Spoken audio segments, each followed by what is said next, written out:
Hi everyone, this is Dr. Raquel Butler from Integrated Veterinary Therapeutics. And Sophie Vandenberg from Equine Postulate.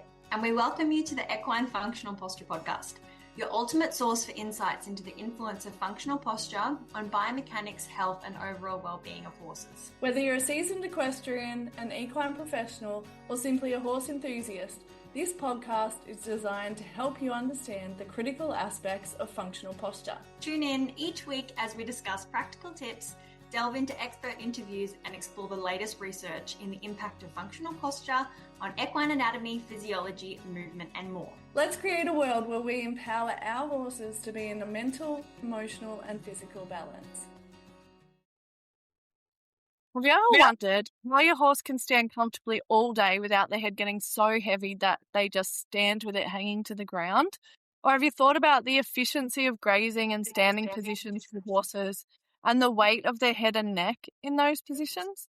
Did you know that the horse's head can weigh up to 50 kilos and that the head and neck combined can be up to like 90 kilos depending on the weight of the horse?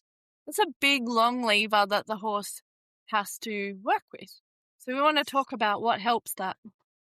And in this episode, we're going to unpack everything about the nuchal ligament. We're going to talk about how it works, why, what it does, why it matters, and also why it's often misunderstood in the context of equine posture.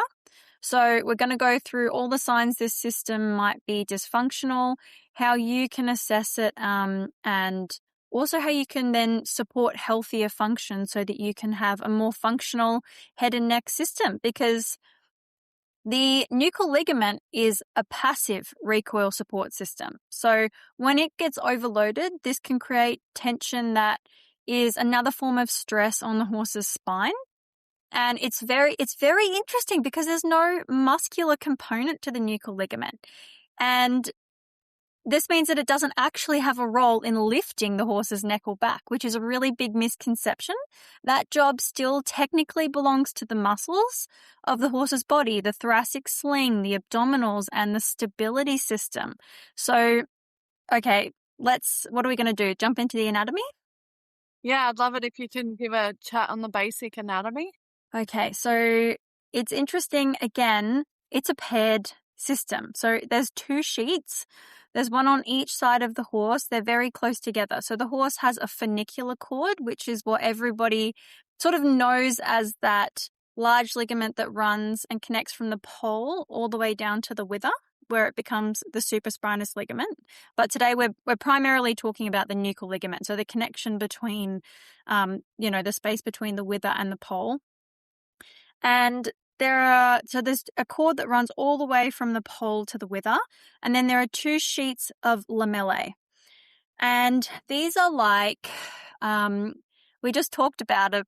When you see an individual little piece of the lamellae sheet, it's like the size of a piece of angel hair spaghetti. So it's long and very thin, and the attachment goes between the cord at the top and down onto the top of the cervical vertebra. So they're like these bunches of pieces of spaghetti that are tightly attached from that cord at the top down to the dorsal or the top aspect of the cervical vertebra, from cervical bone number 2 down to the fifth one, C5. And so those two sheets are intertwined. They are separated and surrounded by fascia, and they're made up of collagen, elastin, and fibroblasts. So it's a very, very interesting system. If you you can Google it as well, and you'll see an image of that funicular portion, the big rope at the top, and then the lamella, the pieces going down onto the top of the bones. And yeah, it's an incredible system. Raquel, what are your thoughts, or your previous and your current thoughts on the lamellae in relation to the anatomy and what you've seen in dissections? Yeah, so originally the lamellae of the nuchal ligament was thought to go all the way to C7. So historically that was the thinking.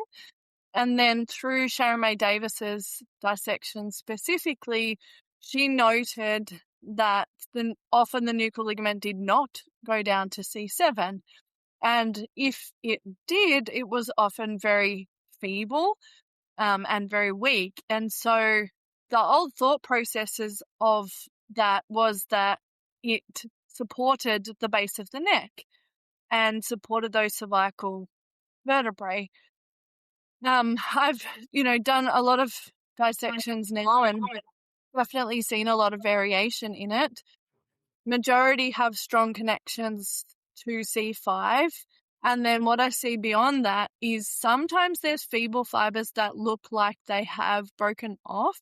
So they'll look like retracted spaghetti, like really fine little fibers in the fascia that are kind of curly, like they've separated from the bone and retracted back into the fascia. And so every structure in the body relies on loading to develop, right? So why would a little structure like that just be sitting in the fascia in a curly fashion? It doesn't really make sense that it would develop that way to me, because what was anchoring it from both sides to begin with. So when I see that, I think, okay, those fibers have probably snapped off and retracted back into the fascia, and then they're not going to disintegrate because they're ligaments. So they're not going to remodel, say how bone remodels when attachments change to bone. Bone models in the face of its loading, but the ligament is the ligament. It's already there. So yeah, knowing that it kind of now has strong attachments to C5 means that we have to think about, well, what else is supporting the neck when we're asking horses to formulate postures and create self-carriage, etc. So if you would just like to introduce the function of the nuchal ligament and how it kind of does function, because I think a lot of people believe that it's a very important structure for the way that we work with horses, but it should be more passive than often what it is. And I'll just say one other thing in terms of anatomy is some horses can have a very big crest on top of their nuchal ligament. And so in terms of palpation, you can palpate the nuchal ligament funicular cord at the pole, generally for about probably 10 centimeters. And then depending on the horse, they'll have a big fatty crest, which can make it quite difficult to palpate that funicular cord in the middle part of the neck. And then you might be able to palpate it as it comes into the wither. At the front of the wither there, you can get a sense of it a bit easier too. But it has a lot of muscles attaching to it as, like, I guess, a supporting structure. Like it actually is an attachment point for many of the neck muscles, and creates like a framework for them, as well as they've got their bony attachments. But because they're not in a vertical alignment, it kind of creates that structural framework, I guess, of what you say is to give that extra support to the muscles that are going along the top of the neck, because there's actually a big distance between the top of the nuchal ligament and the cervical vertebrae of the horse. And I know that lots of people, when you point out where the cervical vertebrae actually sit in the horse's neck, which is like along the bottom of the neck, like how many people, vets included, like me included, originally were like, I didn't know that's where the horse's neck vertebrae were. I thought they were up the top, not down the bottom. So the horse's neck structure is very different to other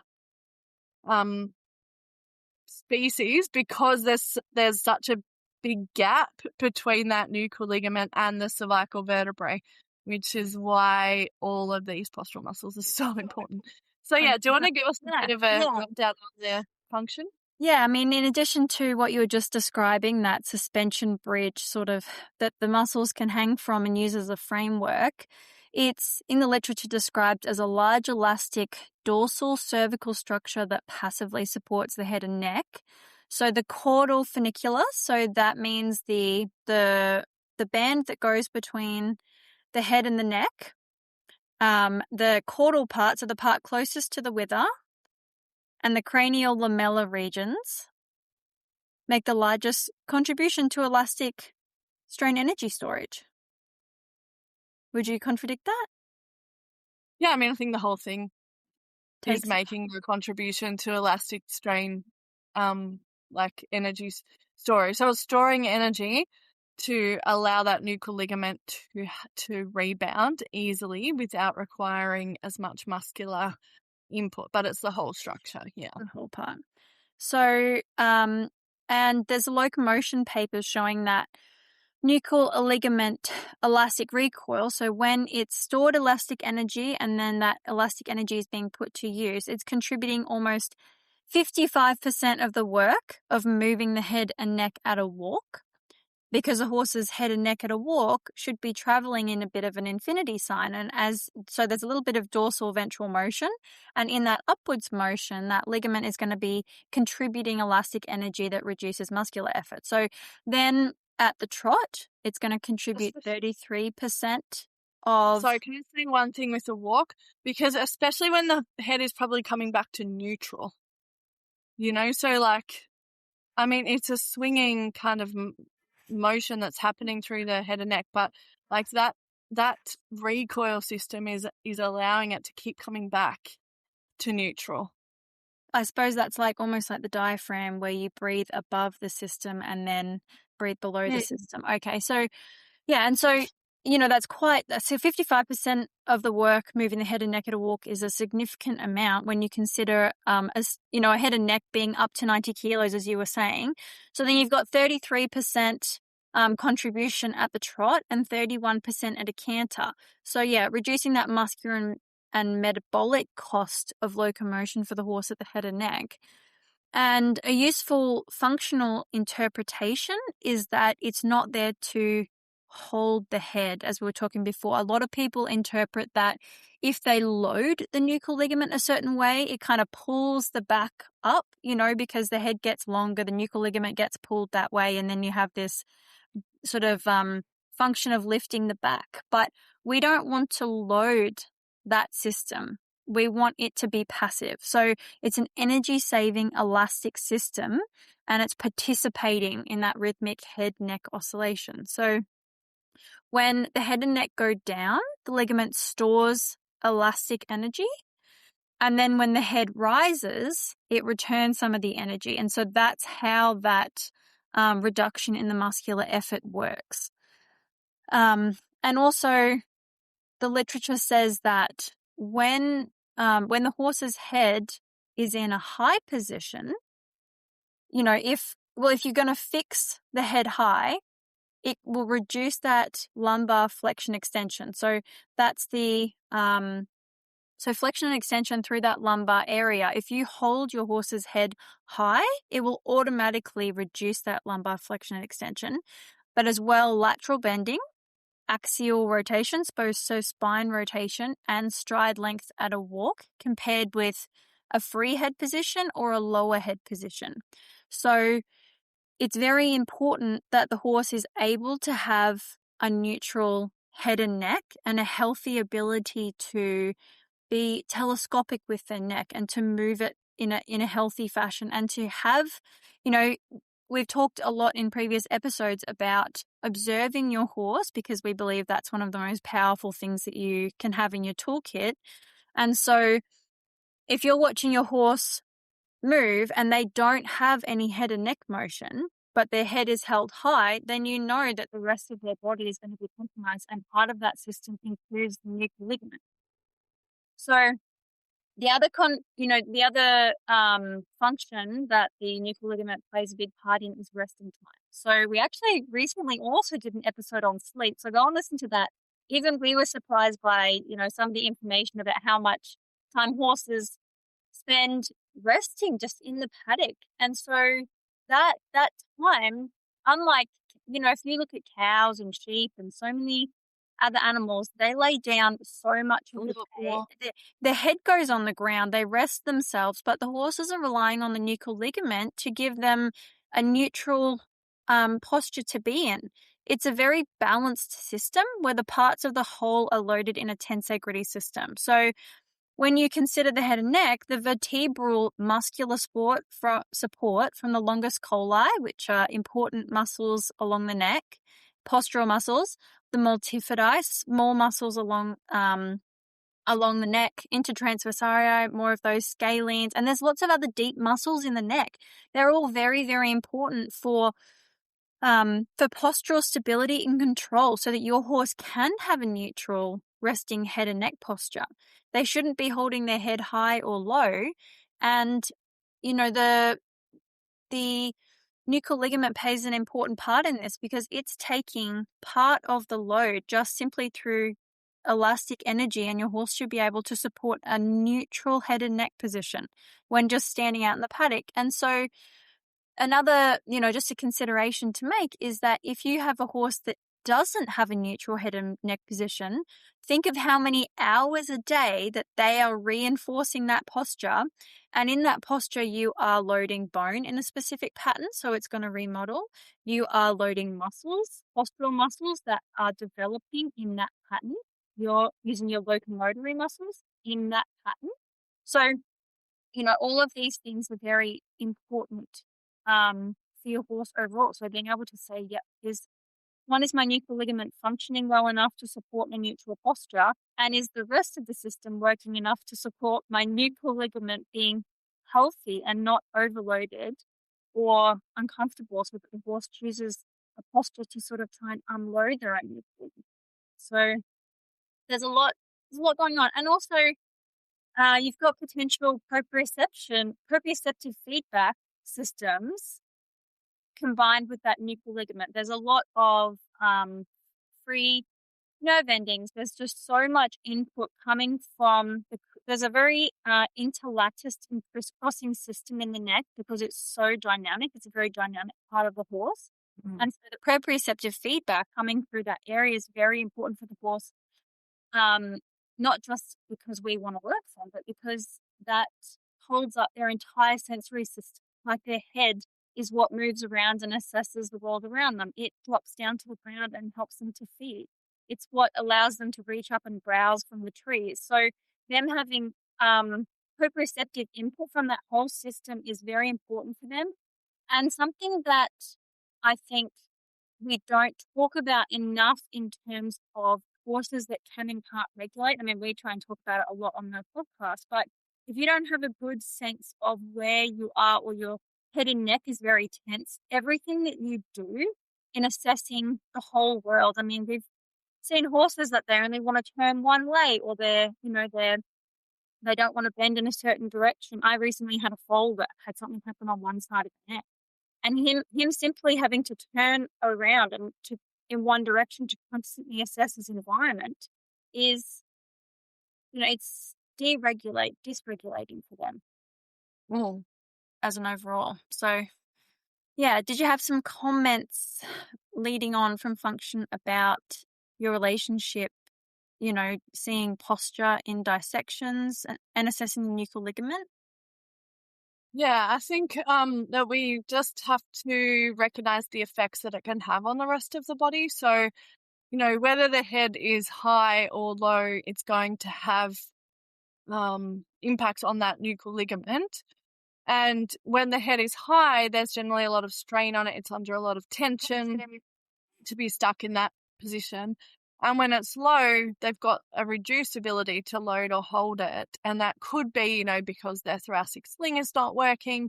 There was a horse in our course a little while ago who the first initial picture that they took of her, actually we've had a few, where like the head is just hanging low.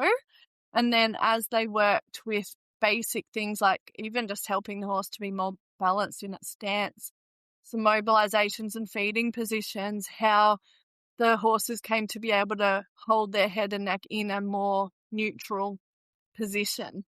So that can, both be cause and effect. Like posture can put a significant strain on the nuchal ligament because the postural muscles are not functioning. And if there's nuchal ligament damage, it can put a lot of strain on other structures as well. For example, what's happening with the rest of the connection along the back. So, the clinical signs can be pretty variable depending if there's actual pathology within the nuchal ligament itself, or the nuchal ligament is coming under strain due to the forces that are being applied to it, and the problem's actually in another area of your horse, adding strain to the nuchal ligament. If the horse is able to carry the head and neck where they're comfortable, you might not notice any obvious signs associated with discomfort. For example, if they want to carry their head low and you let them carry their head low, they might be okay. But then when you ask them to come up higher, or you ask them to flex at the pole, that might be when you see resistance or flicking, like little head nodding potentially. Or stress or bracing or resistance, or they feel heavier in your rein. I'm just seeing a little pony at the moment who is basically showing all of those signs: a little head flicking, resistance in the rein, inability to be connected through the entire body. And a question that I get asked a lot is like, what is occurring when the nuchal ligament is flicking? So sometimes you might see this, like on the top of the neck, you might see this kind of flick happening, and often it'll happen more when the head and neck is in flexion, because that's actually what's bringing the nuchal ligament under more tension. And what is happening is the nuchal ligament funicular cord attaches at the pole, then it attaches at the back of C2. So there's an area at the front of C2 where it's not connected. And the reason for that is to allow rotation through the upper two neck bone, C1 and C2. And so it's normal that the horse can rotate its upper head and neck in flexion and extension. And rotation means like their nose stays facing forward, but so the front of their face stays facing forward, but the nose can like move from side to side. And that can be in a head extended position or a flex position. And so what happens when the nuchal ligament is under strain for some reason, whatever, it could be many, many reasons, but when it's under strain, it makes it tighter. And so then when the horse goes to rotate, you see it like flicking and catching, and sometimes it can actually become stuck on one side, and you're like, my horse cannot flex. Sometimes that people will say to me, it's not all the time, but sometimes it's like my horse is stuck to one side and it can't flex the other way. And that's often when the nuchal ligament gets stuck on one side of C2. And then if the horse extends its head, it'll often flick back and go back central. And also when it's stuck, you will often see a bulge on the opposite side to what it's stuck on. So you'll see this big bulge in the upper kind of mid to upper neck. And then people think it's like a big muscle thing, but those muscles are under strain because the nuchal ligament is stuck on the opposite side. And it can occur because horses have had like an injury, like for example, if they've fallen on their head and hyperflex their head, then that can cause trauma to the nuchal ligament. If they have been in overflexion, and this does not just mean roll cur. Roll cur definitely creates a lot of stress on the nuchal ligament and the vertebrae and all sorts of things. But horses, even on the vertical, that are not utilizing the correct postural support systems in their body, that puts strain on the nuchal ligament. And I'll explain that a little bit more. I'll actually explain that now. So under dissection, what I see is I get people to do this prac. And I love the prac because I always like to see the shocked expression on people's faces. Then I know, oh, yes, we made an impact. So what I get people to do is put their hand under the nuchal ligament at C1, and I then flex the nose towards the chest. And But I take it just to on the vertical first, let them feel that, and then I take it to where they're like, ow. And I realize that the L point is often not even close to roll care. By the time I get them towards their chest, they're like, my fingers, the circulation is getting cut off. And then I get them to keep their hand there, and I lift the horse's sternum up, and then we put the horse into a self-carriage, like where their head and if you watch, when I lift the sternum up, the head and neck goes into a neutral posture. Like it reaches forward. It does the telescoping thing you were talking about.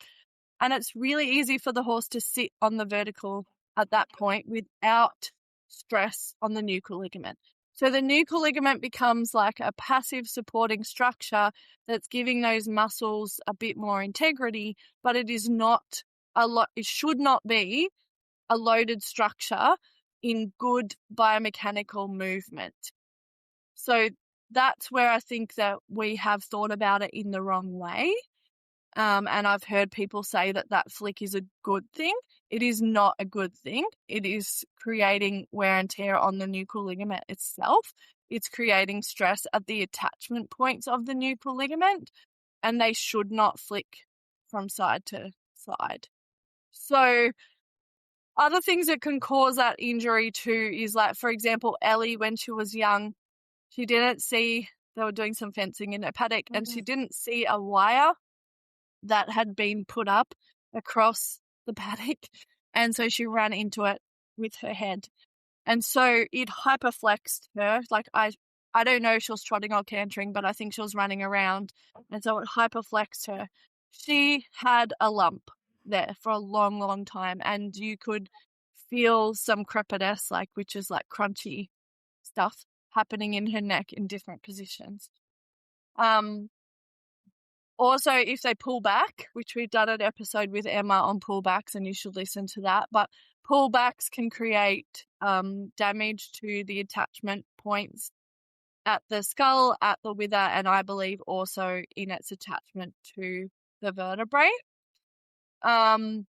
If they've got kissing spine or other pathologies through their spine, like in their wither, they've got restrictions or damage. If they've got kissing spine, if they've got damage to the sacroiliac ligaments on top of the pelvis, if they've got other hind end issues that mean that the pelvic lumbosacropelvic area can't move properly, or they've got overall kind of poor posture and a dropped back and drop base of the neck, all of those things are going to put a lot of tension on the nuchal ligament.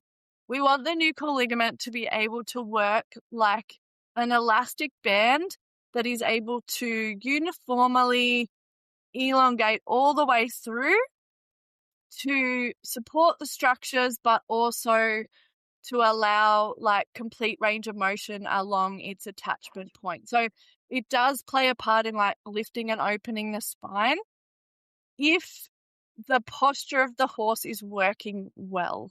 But if the posture of the horse is dropped or whatever, then it's going to be pulling forward or pulling back, depending what's going on. Like, it's going to be pulling more in one direction, and instead of kind of the energy of the motion being distributed along the structure and then throughout the whole system of the horse, which is like that whole tensegrity understanding, is that the horse is functioning as a complete whole entity, and the loading of all structures is very important, and the direction of all structures should be a like relationship that's, it's multi-dimensional instead of like just thinking of one thing in isolation. So I'll just tell one more story. So I had a horse in a clinic. She'd actually done level 1 and 2 as well,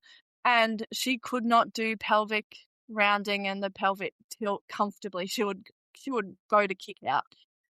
And then one of the biggest things we noticed was her nuchal ligament, about a third of the way down her neck, had a horrible big lump in it, and a lot of tension through through that point. And so, I think that was a big part of the problem in her whole structure, was that this nuchal ligament was very fixed in this position, and it was creating this constant forward pull through the pelvis. So then when you asked for like a pelvic rounding, it would just pull on that structure instead of like a lovely elastic expansion.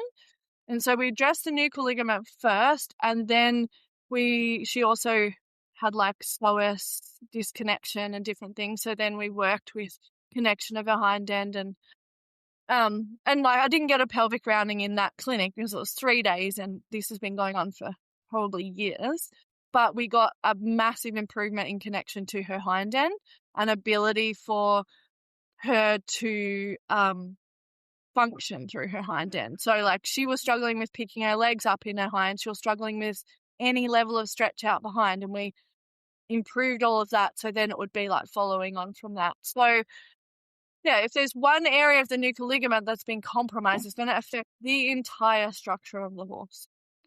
So can you talk about some other clinical signs that people might see with like nuchal ligament problems? Yeah. I mean, we've touched on a few of them now, but I mean, definitely something if you are riding is going to be resistance or a drop in performance, especially when you ask them to flex, or even if you're doing work from the ground. So that's vertical flexion. So if you're like, hey, can you lift the base of your neck and go through the motions we're talking about, a healthy head and neck motion, to be telescopic, to reach forward, or even to simply have a higher head posture, or if you just ask them for anything, they might hang on the rein, they might have some resistance for you, they can be heavy. Another sign you might see is what we were talking about before, the nuchal ligament flicking from side to side. So that, for anybody who hasn't seen that, that's happening about 10 to 15 centimeters behind the ears along the mane. So at that point, you can even put your hand over that point on the head and neck and just ask them to bend laterally left to right and have a feel. And you want to do that when your horse's head is in a neutral position, not really high or really low. And you shouldn't feel a big flick regardless of where they are, but just see, does it feel like you've got a big clunk in that space? Other signs might be they're unable to hold a posture. They might head flick, often vertical, so nose going up and down. Their head and neck might hang quite low, so they'll have this. They look like they're just spearing towards the ground. They have a lack of ability to be quite functional all over and through their whole body. They can have back pain and sensitivity, compensations in other areas of the body, and definitely changes in their neck movement patterns. So I actually saw a foal last week who tried to jump through a stable door and had cut the front of her head about 6 weeks ago. And the starters immediately identified, well, she's gone from being the happiest, sweetest foal that we've had. After weaning, she's gone out to the paddock and now we can't even catch her. So in working with her major clinical sign, honestly, besides the fact that her neck was very changed, is that she wasn't happy. So that's another, if you've had an injury come through, like they've bumped their head, that's sort of the same mechanism as Ellie. She's gone like a hyperflexion. I mean, and this little foal has cut her her forehead, like above her eyes, in between her, just below her ears. So that's so great brain. So she has somehow managed to she's jumped over the bottom barn door over into the top one and hit flat. So you can imagine that she's been at least on the vertical as she's done that. So her head has been in a very, very flexed position. So, and her neck was very changed. So she didn't want to bend left to right, and she also didn't want to, when she was trying to eat hay, she was trying to eat out of the side of her mouth because she doesn't want to tip her nose up and down. So there are things that you're going to see like that. And as well, a fixed head and neck position in a higher point than it normally would be. So them holding in that high position. And then, neck muscle guarding, because the support structure, that nuchal ligament, is compromised if you're going to have issues within the nuchal ligament itself. So that might look like either a neck that's quite fixed and so won't develop. So horses that have very underdeveloped necks, they just have, they're weak. They look hollow above the bone too. They're ones you can often tell very clearly where the spine is, because above that vertebral column, it's very hollow in the middle of their neck. So they're because they're not using it at all, or it'll feel like one big brick and it's just a lockdown structure and it's just trying to have a holding tension pattern. So they're all signs that you might see, and they're of course nearly all signs that we've said in other episodes for other things, but it's about either being intentional with your assessment and being observational of your own horse and bringing that information to your vet, to your body worker, to wherever, or into the equine functional posture course, and just looking for answers and seeing, what else is happening in the body. And on that line of thought, if either you want to make sure that you care for your horse's nuchal ligament from the very beginning, because we're talking about pullbacks, which is often what starts at the very, very small end of the horse's life, or because you suspect there's some dysfunction going on, what would you tell people about how to look after the nuchal ligament? Yeah, I think first understand that kind of function of it, and that it's more of a passive support structure than a load-bearing load-bearing like muscular support, creating motion. You're never going to train the nuchal ligament, are you? You're not relying on it. Not the thing that's creating the motion. It provides elastic recoil and return to neutral, and it helps in motion by having that recoil kind of function, but we need to be able to recognize how we can prevent stress on it. So number one thing is don't hard tie your horse. That could lead to a pullback, and sometimes you think everything is safe and then some crazy thing happens. So, one pullback can be enough to significantly damage the nuchal ligament, and not just in the neck. Like we've talked about the flow-on effects of that throughout the rest of the body. And be mindful about what you tie your horse up with, because rope halters can be very, or thin halters can be very damaging to the pole area. And so you want to consider that. Like if I'm going to tie a horse up, I'd rather tie them up with a halter that's more likely to break, but B, a flatter halter that's spreading the load more evenly and more comfortably across the pole. Ensure good back function and the ability to lift and engage the sternum and the base of the neck before riding. If your horse looks like their back is, they don't have good muscular support of their back or a good top line, or their sternum protrudes out beyond their shoulders, then they're not likely to be able to support themselves well and are therefore going to add stress onto the nuchal ligament. And you can ride them all day, but most of the time we don't create that through riding. We need to create it before we add the load of a rider. Don't use the head and neck to create the head and neck postures. Be aware of what your horse's neutral head and neck postures are. When they are carrying the rest of their body well, the head and neck will generally go into a nice neutral position. Like it won't be too low and it won't be too high. And we've done episodes on this where we're talking about, how the head and neck position gives us a lot of information in relation to what's going on in the body. And when you let go of the reins, where do they go?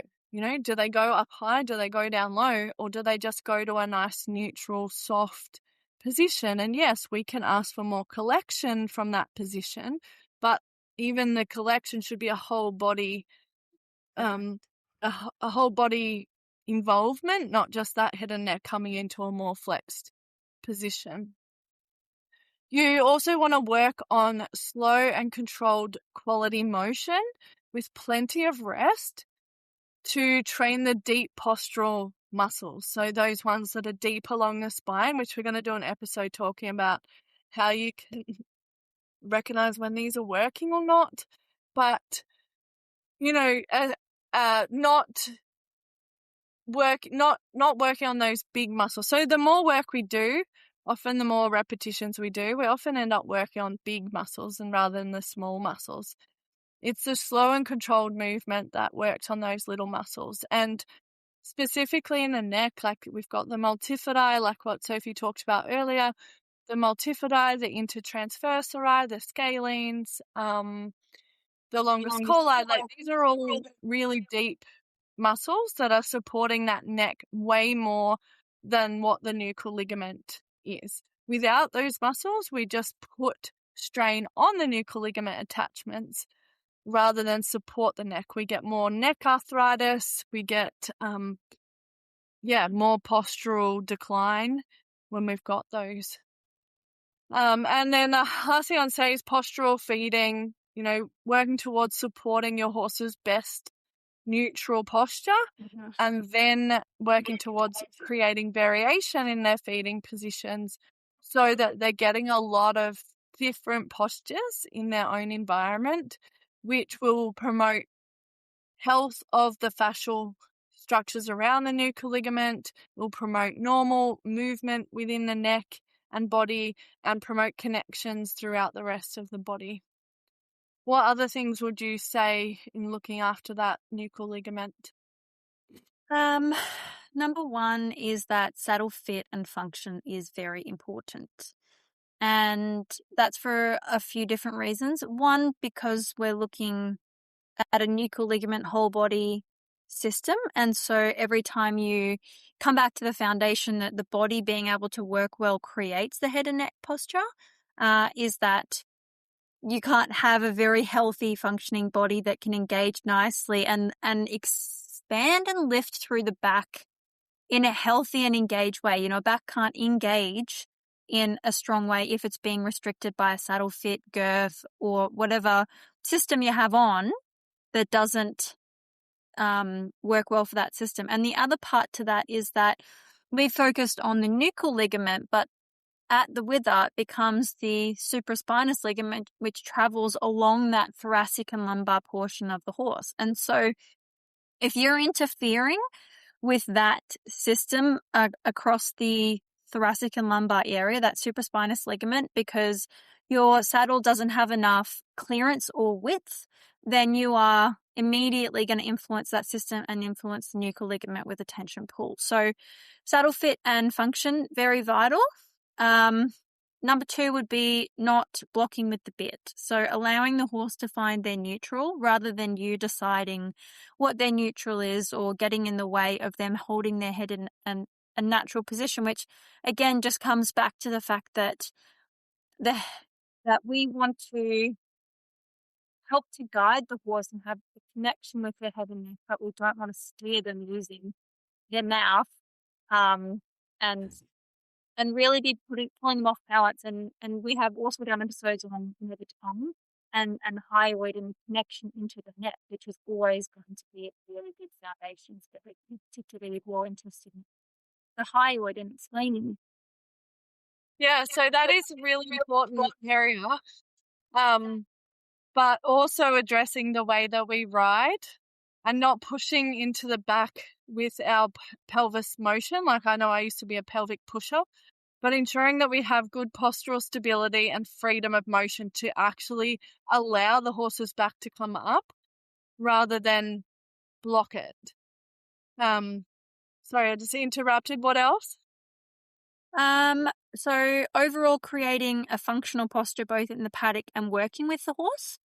So again, we've talked about just how much time and input you're getting from different places. So making sure that what your horse is doing majority of the time is supporting their body so that they can use their nuchal ligament functionally. I'd also say body work. So the nuchal ligament can be assessed and also worked on. We've just talked about a handful of examples where body work has been a massive change in the ability for the nuchal ligament to function in conjunction with the structures, the muscles, etc., that are surrounding it.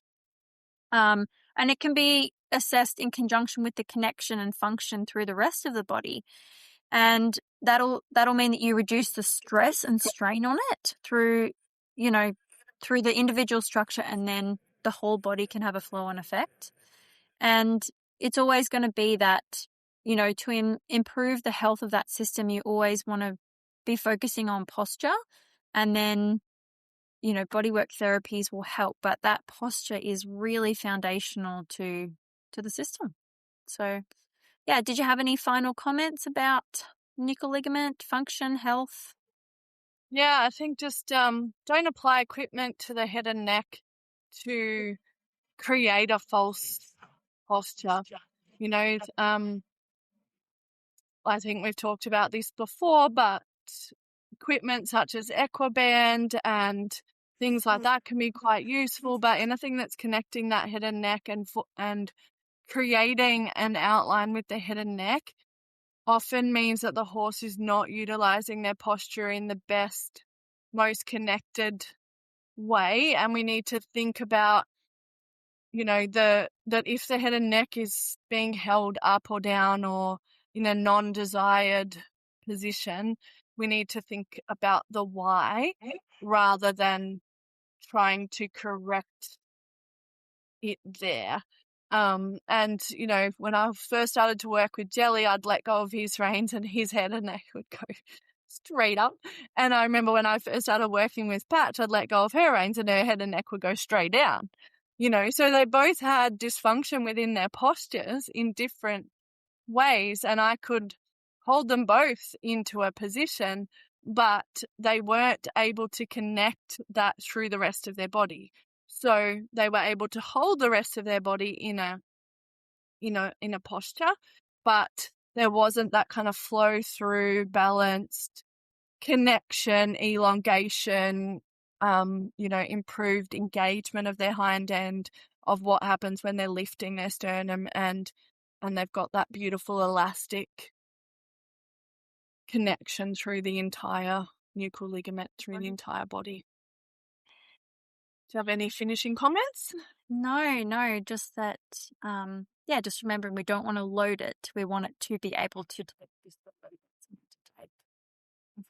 Yeah, and use its elastic recoil system like as a spring to help the horse in motion, make movement more efficient and effective as opposed to block that flow of movement. Cool. So thank you for joining myself, Dr. Raquel Butler and Sophie Vandenberg in today's podcast. Enjoy your horse time. Please subscribe to the Equine Functional Posture podcast so you don't miss our weekly episodes, and give us a 5-star rating so we can share more valuable insights. Feel free to also share our podcast to people who you think it may benefit. Reach out with any listener requests for topics you'd like to hear us talk about.